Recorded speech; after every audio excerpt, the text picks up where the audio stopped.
So hello guys, I am Tanvi and I welcome you all to my channel Tanvi education. तो आज हम यहाँ पे पढ़ने वाले हैं अपना क्लास 12th का इंट्रोडक्टरी मैक्रो इकोनॉमिक्स की बुक का चैप्टर 6 बैंकिंग। ये इस चैप्टर की पार्ट 2 वीडियो है। पार्ट 1 वीडियो मैंने ऑलरेडी अपने चैनल पे अपलोड कर दी है। जिसने नहीं देखी हो प्लीज पहले जाके पार्ट 1 वीडियो जरूर देख ले, जिससे आपको जो हम पार्ट 2 वीडियो में पढ़ेंगे वो अच्छे से समझ में आ जाए। आज हम पार्ट 2 वीडियो में पढ़ने वाले हैं कि the control of the money supply by RBI. अब आरबीआई इन्फ्लेशन एंड डिफ्लेशन की सिचुएशन में किस तरीके से जो मनी सप्लाई है उसको कंट्रोल करता है to control the inflation and deflation situation. तो अब हम यहाँ पे ये डिस्कस करने वाले हैं।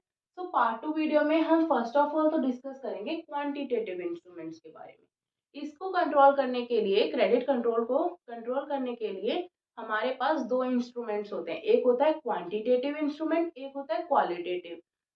इस पार्ट 2 वीडियो में हम पढ़ेंगे about the quantitative instrument. Let us start our part 2 video. Quantitative instruments of credit control. अब क्रेडिट कंट्रोल करने के लिए क्या क्या क्वांटिटेटिव इंस्ट्रूमेंट्स है, वो क्या करते हैं, अब हम ये पढ़ेंगे। The quantitative instruments of the credit control focus on the overall supply of money in the country. जो क्वांटिटेटिव इंस्ट्रूमेंट्स होते हैं वो मेनली फोकस करते हैं पूरी कंट्री के मनी सप्लाई पे, on the overall supply of money of country. ठीक है, तो इसका जो मेन फर्स्ट वाला पार्ट है वो है bank rate. Bank rate, the rate at which RBI lends money to the commercial bank. Bank rate होता है कि जिस रेट पे आरबीआई है वो मनी लैंड करता है कमर्शियल बैंक्स को। कमर्शियल बैंक्स को वो लोन प्रोवाइड करता है जिस रेट पे, वो होता है हमारा बैंक रेट। बैंक रेट को किस तरीके से वो आरबीआई है वो मैनेज करेगा इन्फ्लेशन एंड डिफ्लेशन की सिचुएशंस को कंट्रोल करने के लिए, अब हम ये पढ़ने वाले हैं। If the bank rate increases, अगर बैंक रेट इंक्रीज हो जाता है तो the market rate of interest would also increase. अगर मान लो कि जो बैंक है वो हमें ज्यादा इंटरेस्ट रेट पे लोन प्रोवाइड करेंगे, तो जो लोकल मनी लैंडर्स होते हैं वो भी हमें ज्यादा मार्केट रेट हो जाएगा, उनका भी ज्यादा रेट ऑफ इंटरेस्ट पे हमें मनी लैंड करेंगे वो। तो क्या होता है, उसकी वजह से there is the increase in the market rate of interest, जिसकी वजह से क्या होता है कि the cost of capital would also increase. जो हम कैपिटल, क्या यहाँ पे मनी डिनोट करते हैं कैपिटल, तो उसकी वजह से क्या होगा कि कैपिटल की कॉस्ट भी इंक्रीज हो जाएगी। कैपिटल की कॉस्ट इंक्रीज हो जाएगी तो उसकी वजह से क्या होगा कि demand for the credit would decrease. जैसे कि मान लो कि जैसे हमारा प्राइस है किसी भी गुड का, कमोडिटी का, अगर वो प्राइस इंक्रीज हो जाता है तो ऑटोमेटिकली उस कमोडिटी की जो डिमांड है वो डिक्रीज हो जाती है। तो इसी तरीके से जब कॉस्ट ऑफ कैपिटल है वो इंक्रीज हो जाता है तो demand for the credit would decrease, और इसकी वजह से क्या होगा कि इन्फ्लेशन की जो सिचुएशन है वो कंट्रोल हो जाएगी।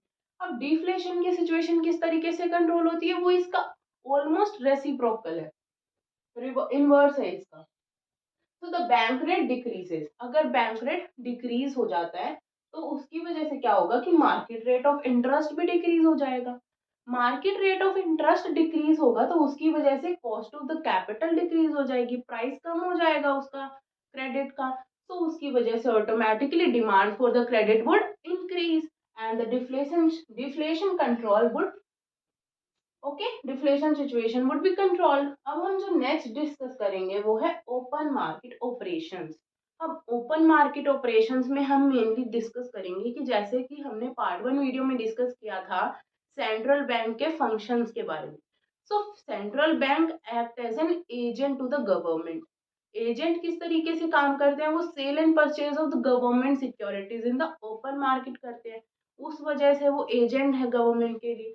अब यहाँ पे हम वो ही पढ़ने वाले हैं।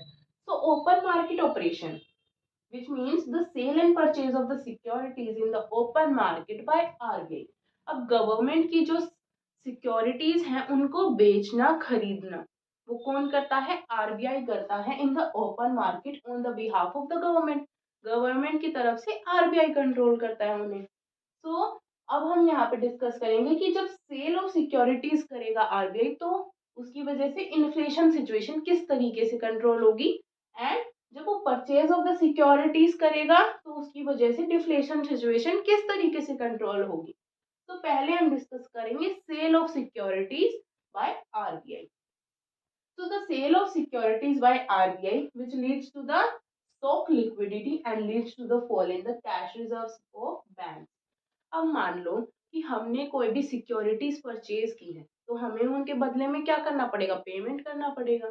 तो जो हमें पेमेंट करना पड़ेगा, इतना कैश किसी के पास नहीं होता घर पे रखा हुआ, वो क्या करते हैं अपने डिपॉजिट्स बैंक पे रखते हैं।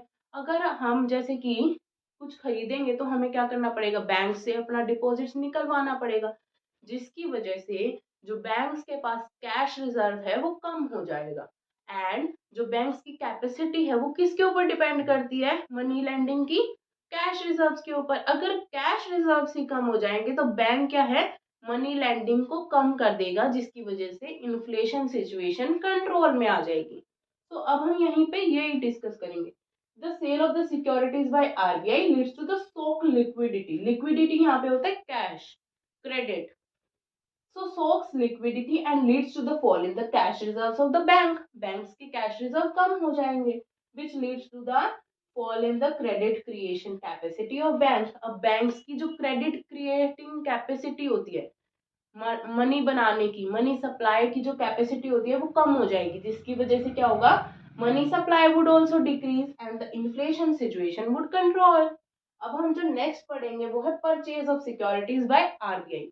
अब आरबीआई परचेज कर लेता है सिक्योरिटीज को। अब जैसे कि हमें किसी भी चीज को खरीद रहे हैं तो हमें क्या मिले करना पड़ेगा, पेमेंट करनी पड़ेगी, बदले में पेमेंट करनी पड़ेगी तो क्या होगा, मनी ज्यादा हो जाएगी मार्केट में, हम मार्केट में ही तो पैसा देंगे, तो मनी मनी का क्रिएशन ज्यादा हो जाएगा मार्केट में, जिसकी वजह से बैंक्स के कैश रिजर्व्स इंक्रीज हो जाएंगे and the money supply would also increase due to which deflation situation would be controlled. So the purchase of securities by RBI, जिसकी वजह से क्या होगा, रिलीज लिक्विडिटी। अब लिक्विडिटी रिलीज हो जाएगी मतलब मनी क्रिएशन होगा, जो आरबीआई है वो पेमेंट करेगा मार्केट में, तो उसकी वजह से इट रिलीजेस लिक्विडिटी, कैश को रिलीज कर रहा है and leads to the rise in the cash reserves of the bank, जिसकी वजह से कैश रिजर्व्स बढ़ जाएंगे बैंक्स के, कमर्शियल बैंक्स हैं यहाँ पे बात,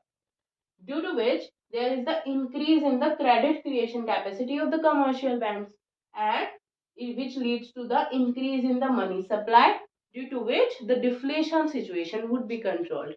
अब हम जो नेक्स्ट डिस्कस करेंगे वो है रेपो रेट के बारे में। Repo rate and reverse repo rate.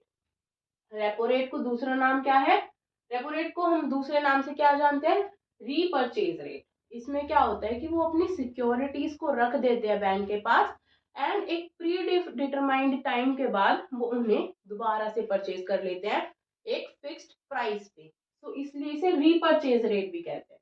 तो अब हम यहाँ पे डिस्कस करेंगे रेपो रेट को first of all. So the rate at which RBI offer short period loan to the bank by buying government securities in the open market. अब जिस rate पे आरबीआई कमर्शियल बैंक्स को short period loan provide करता है by buying the securities of the government in the open market, so उसकी वजह से वो शॉर्ट पीरियड लोन प्रोवाइड करता है एंड एक pre determined time and price fix कर देता है उस सिक्योरिटीज का, जिसको जो कमर्शियल बैंक है वो दोबारा से पे कर लेंगे, इसलिए हम इसे रीपर्चेज रेट भी कहते हैं, जैसे कि हमने पहले बताया। अब हम पहले डिस्कस करेंगे कि if there is the increase in the repo rate. अब रेपो रेट इंक्रीज हो रहा है, so if there is the increase in the repo rate, so the cost of the capital would also increase। Repo rate increase होगा तो उसकी वजह से जो कैपिटल की कॉस्ट है, जो मनी की कॉस्ट है, वो भी इंक्रीज हो जाएगी।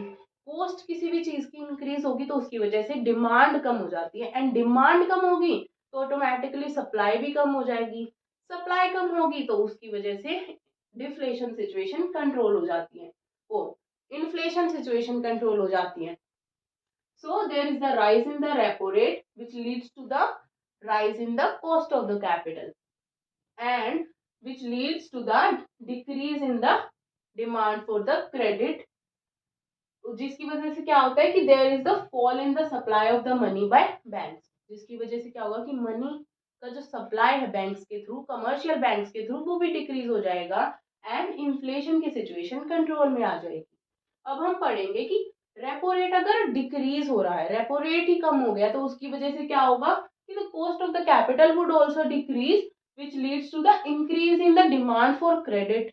अब मार्केट में उसकी डिमांड ज्यादा हो जाएगी and which leads to the more supply of the money by banks. अब बैंक्स की सप्लाई इंक्रीज हो जाएगी मनी की, विच लीड्स टू दैट, जिसकी वजह से क्या होगा कि deflation situation would be controlled.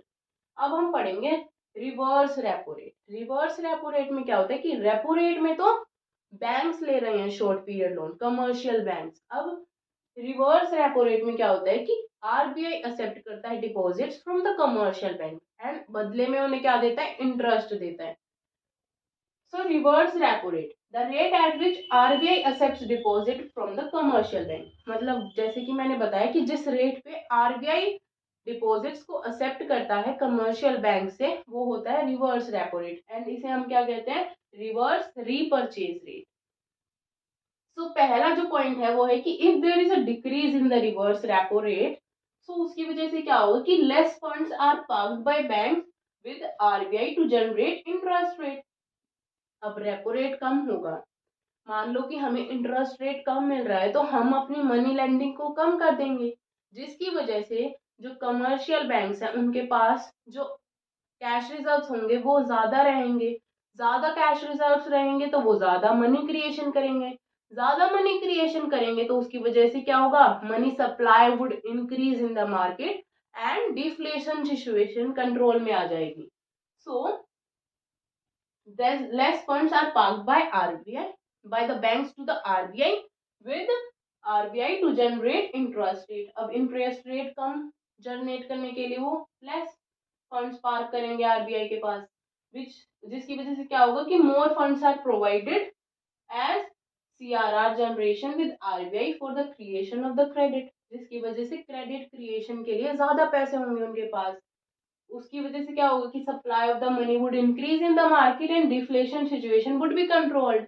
अब हम जो नेक्स्ट डिस्कस करेंगे कि if there is a rise in the reverse repo rate. अब रिवर्स रेपो रेट ज्यादा होगा तो बैंक्स को इंटरेस्ट ज्यादा मिलेगा, वो तो क्या करेंगे, वो ज्यादा मनी डिपॉजिट करेंगे आरबीआई के पास। ज्यादा मनी डिपॉजिट करेंगे तो उन्हें ज्यादा इंटरेस्ट मिलेगा एंड उनके पास जो कैश रिजर्व्स हैं वो कम हो जाएंगे, जिसकी वजह से वो क्या है, मनी क्रिएशन कैपेसिटी उनकी कम हो जाएगी and supply of the money would decrease in the market, जिसकी वजह से जो इन्फ्लेशन सिचुएशन है, महंगाई की जो सिचुएशन है वो भी कंट्रोल में आ जाएगी। So if there is the raise in the reverse repo rate, so which it leads to the more funds are parked by commercial banks with RBI. वो अपने ज्यादा फंड्स रख रहे हैं आरबीआई के पास टू जनरेट इंटरेस्ट रेट, उनको बदले में इंटरेस्ट रेट मिलता है ना, उसको जनरेट करने के लिए, जिसकी वजह से क्या होगा कि there is a decrease in the funds are used as CRR generation with RBI for the creation of the credit. अब उनके पास कम फंड्स होंगे क्रेडिट क्रिएशन के लिए, जिसकी वजह से supply of the money would decrease and the inflation situation would be controlled. तो हमारा यहाँ पे पार्ट 2 वीडियो एंड होती है एंड अगर आपको कोई भी डाउट है तो please ask in the comment section. Please like the video and share it with your friends and also I request you all to please subscribe my channel. Thank you.